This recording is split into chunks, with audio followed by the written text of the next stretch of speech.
What's good? I'm Fitz, and this is my list of the top 10 current era wrestlers.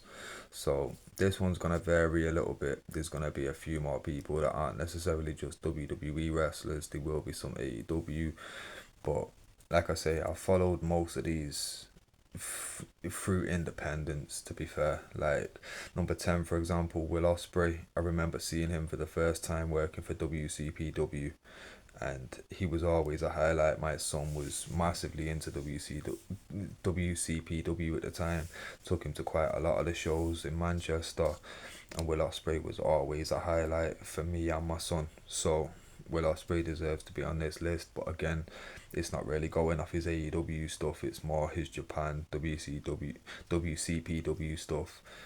Um, Number 9, I'm gonna go Kenny Omega again.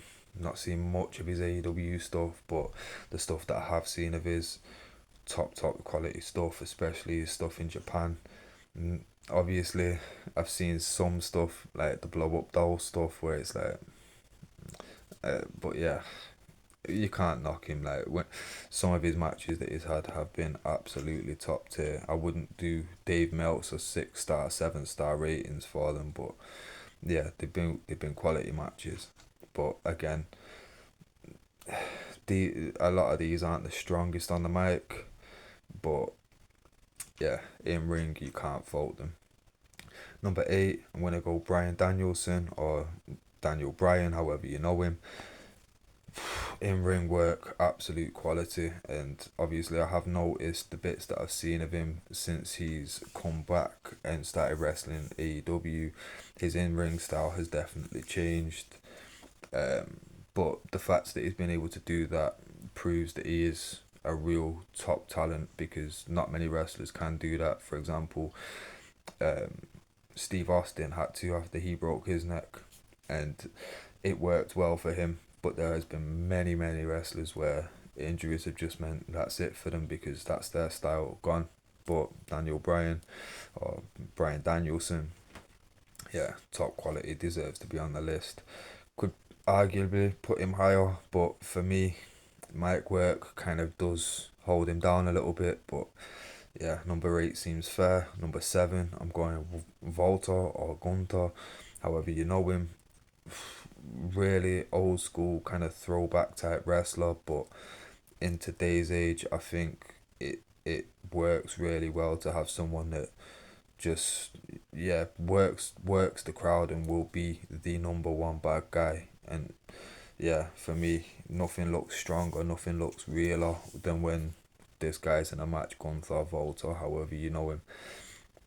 Number 6, I'm gonna go with Bobby Lashley, because I've always liked Lashley, and I feel that this guy just keeps getting better and better. I'm not gonna lie.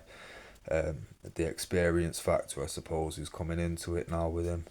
But again, Bobby Lashley, only thing that I can fault him for is potentially his promos. But again, you can't knock someone just because the voice doesn't really suit the build of the person.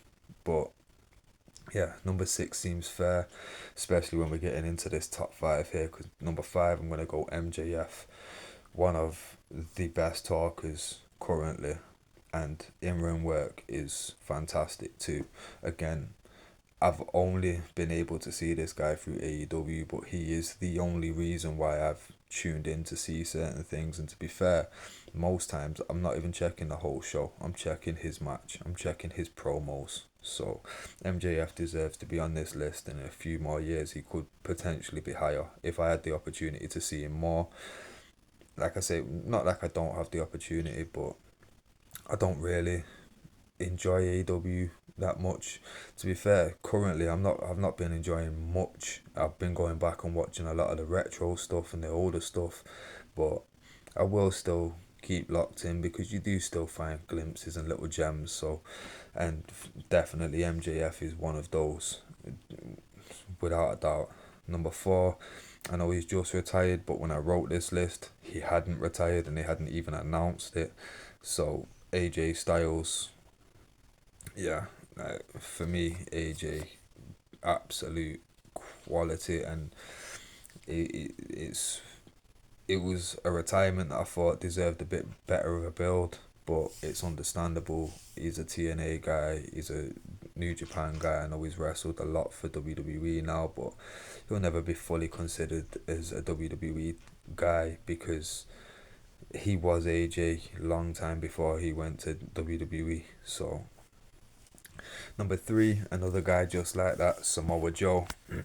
uh, yeah, for me, Samoa Joe just edges it because for me, he's got better promos. Obviously, two different styles in ring, but two styles that I really enjoy. Couldn't really pull them apart if it weren't for the difference in promos. Um, Number two, I'm gonna go with Kevin Owens. Again, promos crazy. His work is insane. Just all rounder Kevin Owens, absolute all rounder, and the bonus of almost that mankind factor where everyday people will look at him and think like he reminds me of me, you know what I mean? And but he just does some crazy shit that I'm not willing to jump and get power bombed on a ladder. Like it's not happening, you know what I mean? But that's where the respect factor comes in for a guy like Kevin Owens or Kevin Steen if you've been watching him from way back. Number one, CM Punk. It's gotta be in ring still quality and on mic just as good as ever. Um, yeah, another big reason why I came back to wrestling. I fell out of it for a little bit when I was younger, in 2013. I think it was when he dropped the pipe bomb. Came back, um, and then yeah, like I say, when I found out he was coming back to wrestling, he actually made me lock into AEW for the first few weeks. You know what I mean? Like he's that big of a draw for me. So number one, CM Punk had to be. So I run through it one more time. Hopefully the list will assist.